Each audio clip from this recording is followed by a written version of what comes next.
With Liverpool facing Arsenal and Man City up against Brighton. Back home, India celebrated the National Sports Day with grandeur. Shooters cricket history with a record medal haul at the Asian Championship, and cricket bid farewell to Cheteshwar Pujara and Ravi Chandran Ashwin from the Indian Premier League. All this and more right here on DD India. So let's get started.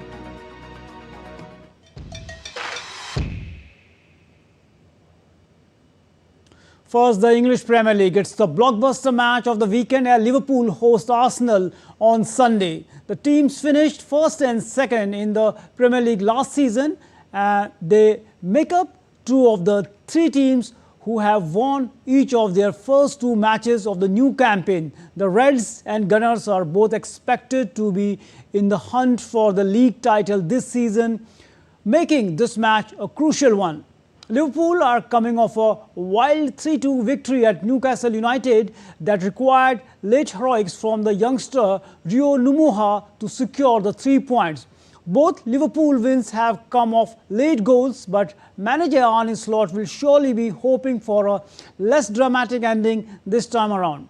Meanwhile, Arsenal are coming off a comfortable 5-0 victory over Leeds United and have yet to allow an opposition goal through their first two matches. Known for their steadfast defence in the Mikel Arteta era, the North London side will have to be their absolute best to keep Liverpool off the scoreboard at the Anfield. So this is going to be a big match and the season-defining match at the very initial stages, and because we know that these two teams will define the season. Meanwhile, Man United are still hunting for their first win of the season, and they face Burnley in the Premier League on Saturday. What appeared to be a relatively routine outing for the Red Devils has quickly evolved into an all-or-nothing fixture for Ruben Amorim, with first international break of the campaign looming fast. The Portuguese sank to yet another low on Wednesday night as his side were beaten on penalties by League 2 Grimsby Town. United's season had started with a valiant effort in defeat to Arsenal, but further questions were raised last week's 1-1 draw at Fulham, during which they failed to lay a glove on the cottages after taking the lead against the run of play in the second half. Burnley are projected to be fighting for the survival upon their return to the top tier, but their start to the new season has been promising. There were encouraging signs on game week 1 at Tottenham Hotspur despite falling to a 3-0 defeat, and they notched their first win last weekend by beating Sunderland at Turf Moor. Unlike United, Stoke Parker's men's progressed in the third round of the Carabao Cup, overcoming the Derby country 2-1 this season. Man United versus Burnley head-to-head. Manchester United won 3 matches, Burnley wins 0, and 2 matches were ended in a draw. So Man U has an upper hand in this match if you talk about the stats, but still they are winless this season. So Amorim has to do something extraordinary to put their campaign back on track. Now, talking about the other important match, that is Brighton are ready to host Man City for their match week 3 clash in the English Premier League this season. Brighton have had inconsistent result at the start of their season. They suffered a late setback on the opening day, having drawn 1-1 with Fulham. After that, they were beaten 2-0 by Everton in their second game.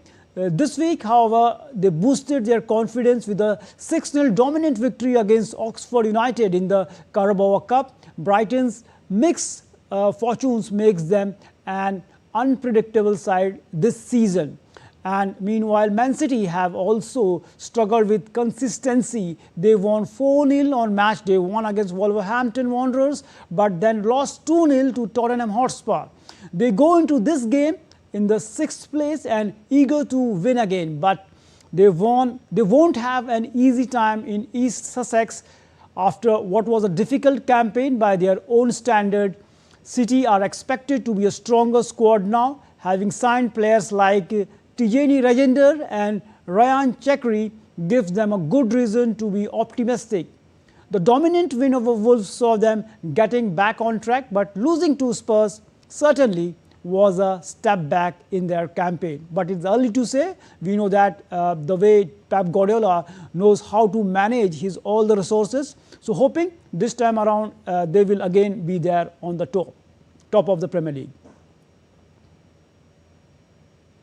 Meanwhile, Tottenham Hotspur will be aiming to claim the top spot in the Premier League table when they host Bournemouth in the North London derby today. Spurs come into this clash full of confidence after stunning 2-0 victory at the Etihad Stadium against Man City, while Cherries are still licking their wounds following a midweek EFL Cup exit against Brentford. Thomas Frank's side produced a tactical masterclass in the Manchester with Bernard Johnson's lighting breakaway goal and a costly error from City goalkeeper James Trafford, allowing Joao Palhinha to double the lead. Defensively, Spurs stood firm to keep Erling Haaland quiet and secure their second straight win. In Bournemouth, Spurs face a team they failed to beat them home or away last season, losing 1-0 in the South Coast in the December before 2-2 draw at Tottenham Hotspur Stadium in March.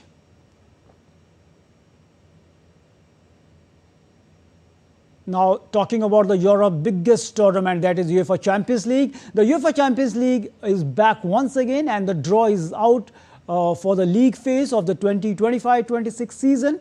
Talking about the last season, marked with the first time in 21 years that we would had a format change the Europe's top club competition. For the previous 21 season, 32 teams qualified and were drawn into 8 groups of 4.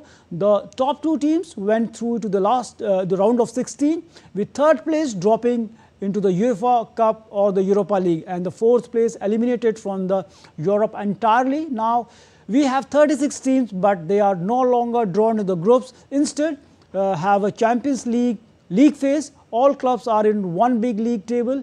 Each team will play 4 matches at home and 4 matches away.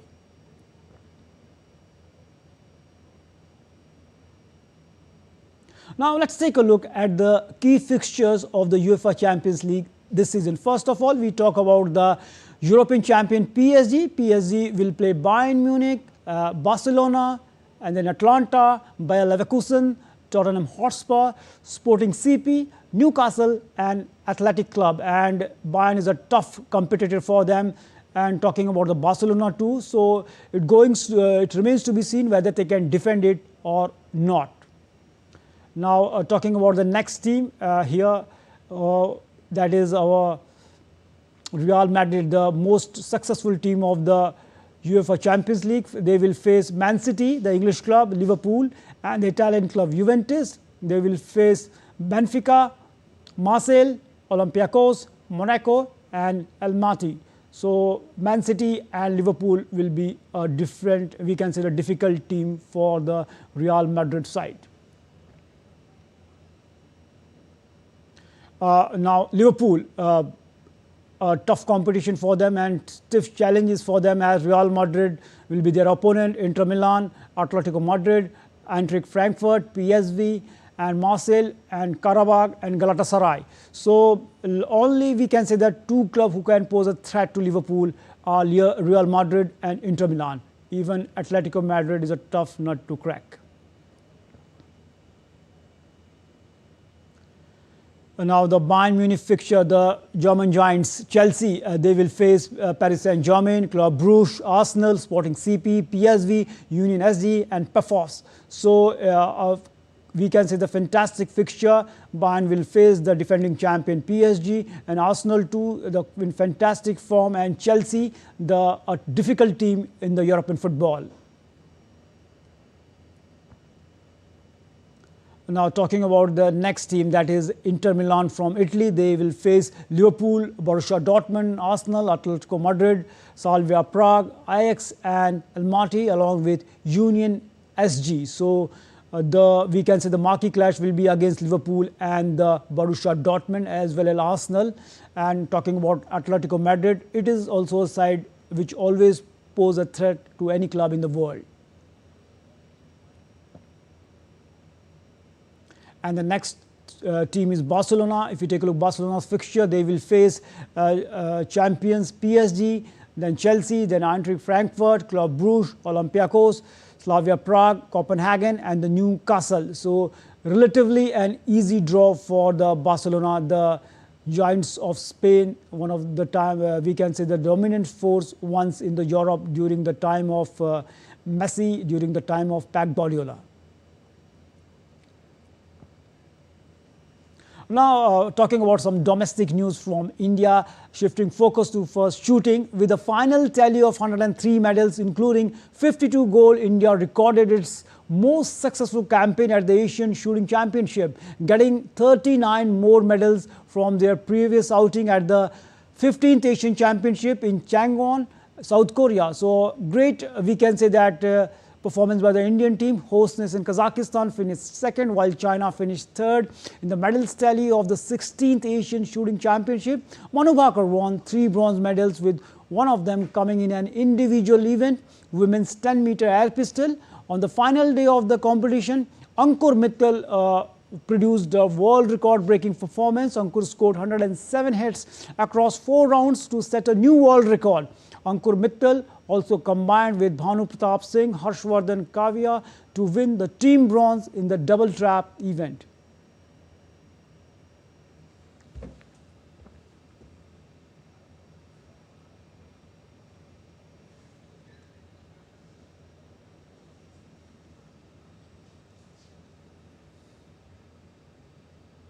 Meanwhile, Kuwar Sultan Singh, the Secretary General of the National Rifle Association of India, hailed Indian shooters for their record-breaking performance at the Asian Shooting Championship. In an exclusive conversation with DD India, he praised government initiatives to strengthen the Indian sport and support athletes. India is celebrating its National Sports Day, and the celebrations are taking place across the nation. And in the last decade, we saw immense improvement and the revolutionary changes in the Indian sports. And right now, I am joined by the Secretary General of the National Rifle Association, Sultan Kuwar Singh. Sir, a very warm welcome. The way, especially if you take a look shooting event, and recently we saw that the way Indian shooters performed in the Asian Championship, a record number of medals. So what's your take on it? My take is that I'm very proud of my team that has given me a phenomenal results this time at the Junior Continental Championship at the Asiad level. A squad of about 180 athletes that we had sent, we have already earned 84 medals. This is a record haul for any country in the world at the continental level. I thank the Honorable Prime Minister, my Honorable Sports Minister, Mr. Mandavia, and the entire team who is supporting us. Do you think that the involvement of PM Modi personally in the Indian sports is just acting as a catalyst? Well, surely you see the promulgation of the Sports Act.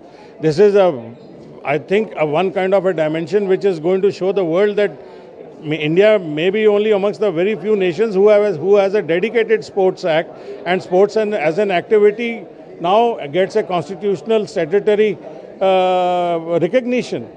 So this is certainly a great achievement for in the field of sports, which has been recognized. Earlier, the sports was a part of the educational setup policy, but now today, sports is by itself a field to excel in.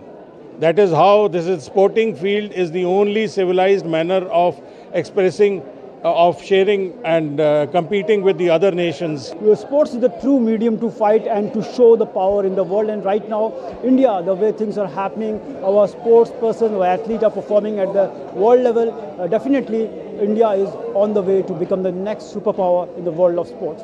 With camera person Saurabh, Narayan Singh, DD India, Delhi. And India on the 29th August celebrated the National Sports Day 2025 with grandeur and enthusiasm, from paying tribute to the hockey wizard Major Dhyan Chand to unveiling the world-class sports infrastructure. The day showcased the nation's commitment to nurturing champions of tomorrow. On this occasion, Union Sports Minister Mansukh Mandavia joined athletes and youth, reaffirming India's commitment, a stronger sporting future.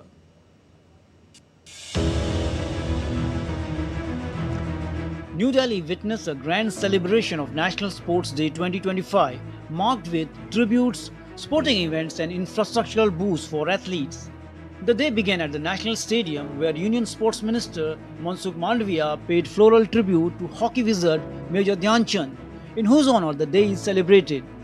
Later, the spotlight shifted to Jawaharlal Nehru Stadium, which hosted the central celebrations. The event was graced by eminent athletes including Deven Jhajaria, Anju Bobby George, Sumit Antil, and Praveen Kumar. Modi ji ने फिर से देश में एक sports spirit develop हो, हमारी विरासत से प्रेरणा लेकर देश को एक अग्रिम तबक्के में स्पोर्ट्स सेक्टर में ले जाने के लिए देश में खेलो इंडिया मुहिम चलाई, देश में फिट इंडिया मुहिम चलाई, देश में बेस्ट स्पोर्ट्स इंफ्रास्ट्रक्चर डेवलप हो, इस दिशा में कार्य चालू करा। देश में एलिट एथलीट के लिए टारगेटेड ओलंपिक पोडियम स्कीम चालू करी। दोस्तों, स्पोर्ट्स सेक्टर में रिफॉर्म करते हुए देश में एक बेस्ट स्पोर्ट्स पॉलिसी यानी कि खेलो भारत नीति लास्ट महीने में घोषित करी गई और चौथा रिफॉर्म के रूप में आपने अभी लास्ट पार्लियामेंट सेशन में स्पोर्ट्स गवर्नेंस बिल पारित करके देश को आने वाले 10 साल में दुनिया के 1 से 10वें क्रम में एक स्पोर्टिंग नेशन के रूप में देखने के लिए अपना संकल्प को सिद्ध करने की दिशा में कार्य करा। On this occasion, Sports Minister inaugurated a newly installed Mondo track at the stadium. Known as the official surface of the Olympics and other major events, Mondo track is designed to enhance athlete performance and reduce injury risk. I look at this track as a fantastic investment that India has made in their athletes. Not just the athletes of this generation, but the athletes who will be inspired in the next generation to see the performances that happen next month. Adding to the significance of the day, Sports Minister also met 5 houses of the Sports Authority of India, each named after veteran athletes as a tribute to their legacy. Various sporting events and activities were organized at the JLN Stadium to honor Major Dhyan Chand's unmatched contribution to Indian sports. Sports Minister himself participated in the sporting events organized by Sports Authority of India to create awareness about fitness and sport. National Sports Day is not just a tribute to a sporting legend, but also a reflection of India's growing commitment to building a stronger sporting ecosystem. Narayan Singh's report for DD India, Delhi. And India has officially submitted its proposal to host the 2030 Commonwealth Games, marking a significant step in its ambition to bring multi-sports event back to the country after 2 decades. An Indian Olympic Association delegation submitted the bid proposal at the Commonwealth Sport Headquarters in London on Friday. The bid positions Ahmedabad as the host city for the centenary edition of the Games, marking 100 years of the Commonwealth Games. The host city for the 2030 Games will be announced at the Commonwealth Sports General Assembly in Glasgow in November.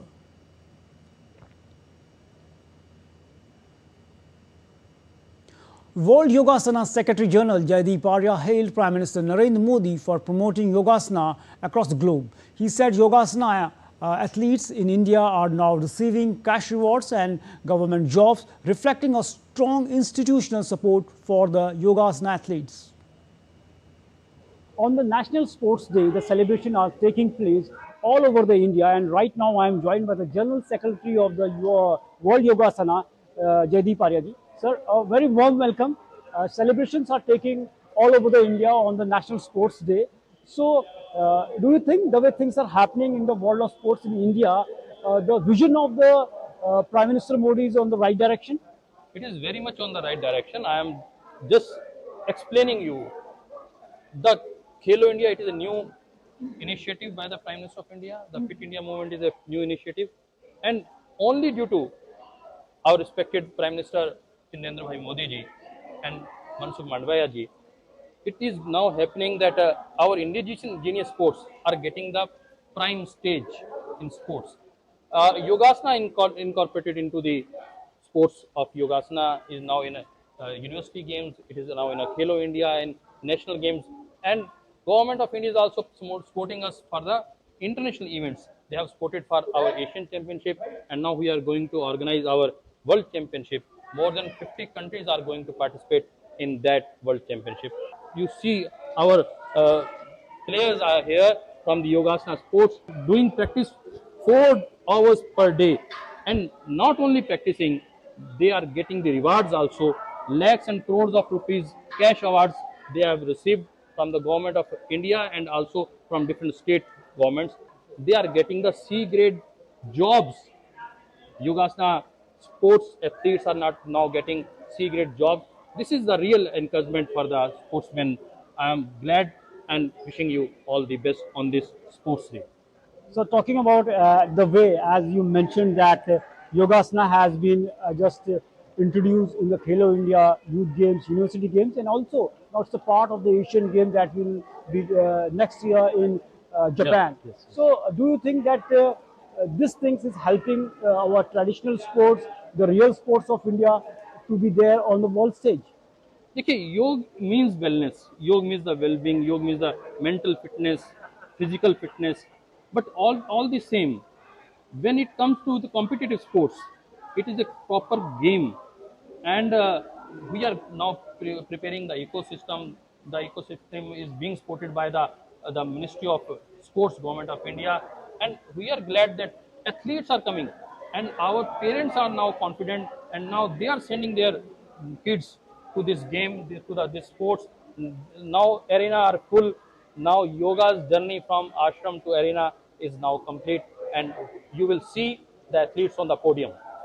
So definitely the way things are happening, our yoga athletes are performing at the world level and they are beating the best in the world. And also not only this, it's not about only the sports, only the medals, but also about way of life, a lifestyle. So the way we can say that, as Javi Aryaji mentioned, that PM Modi is the prime driving force behind this success. And definitely as the Yogasana is there in the Asian game also, we will see in the coming time, even in the mega events like Olympics too, we can see the Yogasana as a sport in near future. With camera person Saurabh, Narayan Singh, leading India, Delhi. Now shifting focus to cricket, India's stalwart batter Cheteshwar Pujara hanged up his boots after representing the country for over a decade at the international cricket. Pujara featured in 103 test matches, 5 one-day international. After his debut in 2010 against Australia, the 37-year-old was dropped from the team in 2023 after a lean patch and failed to win back his place. Here is a report on his illustrious career. Veteran batter Cheteshwar Pujara called time on his illustrious career after representing India over a decade but failing to win back his place in the last 2 years. His solid defense and a remarkable ability to play marathon innings made him an asset in Test cricket. The 37-year-old called it quits on social media. Wearing the Indian jersey, singing the anthem and trying my best each time I stepped on the field, it is impossible to put into words what it truly meant. But as they say, all good things must come to an end. With immense gratitude, I've decided to retire from all forms of Indian cricket. Pujara played in 103 tests and 5 one-day matches in his international career, spanning over a decade after he made his test debut against Australia in 2010. The batter notched up 7,195 test runs at an average of 43.60, including 19 hundreds. He last featured for India in the 2023 World Test Championship final against Australia. The high point of his career was in 2018-19 when India registered their maiden Test series victory in Australia. Pujara amassed 521 runs in 7 innings and was named player of the series. He batted a combined 11 hours in the opening test in Adelaide, scoring 123 and 71 in the series opener. A lean spell towards the end of his career diminished his average, but he leaves behind a legacy that would be admired for dedication and determination. Sports Desk, DD India. So it's an end of an era in the Indian cricket because Cheteshwar Pujara is a different breed. We know that such players comes once in a generation. But meanwhile, another Indian player cricketer, off-spinner Ravi Ashwin has announced his retirement from the Indian Premier League and has revealed that he will be available to play the other international leagues. And the 38-year-old Ashwin had already retired from the international cricket last year. Ashwin was the part of the Chennai Super Kings squad, but his future in the franchisee was in question. He played 9 games for CSK in 2025, picking up just 7 wickets in a largely disappointing season for the team as it finished bottom of the heap. Ashwin was picked by CSK for the first time in 2009, where he stayed till 2015. He later went on to play for the rising Pune Super Giants and then Punjab Kings in 2018. Ashwin announced his retirement through social media, where he thanked all the franchisees and said that he will explore the opportunity to play international leagues.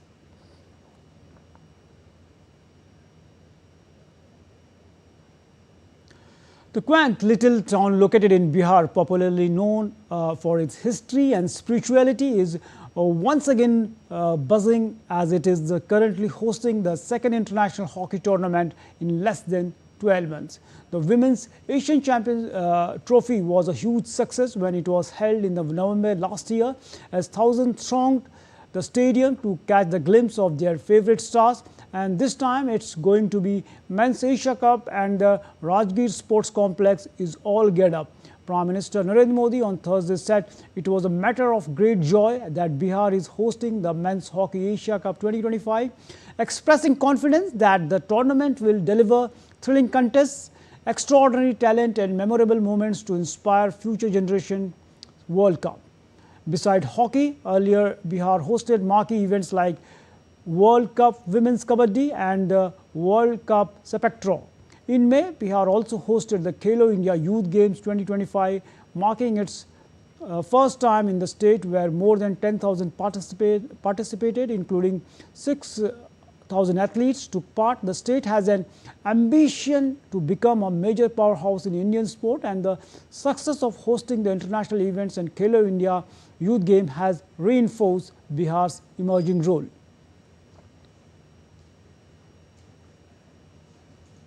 So it was a new picture of the rising Bihar, where Bihar is continuously hosting all the mega events. Now the Bihar is trying to become the next sports destination of India. So that's all we have for you on Match Point. Stay tuned on DD India for more updates from the world of sports and other international events. Thanks for watching. Namaskar.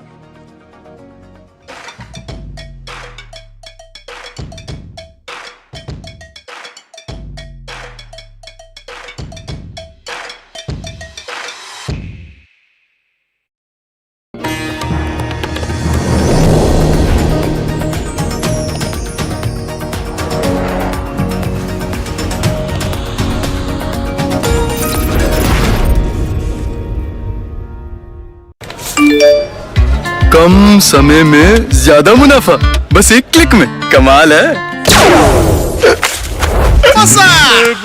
अनजान links पर click मत कीजिए। RBI कहता है जानकार बनिए, सतर्क रहिए। Complex issues, hidden agendas, twists and turns, strategic games. We think all dots are linked.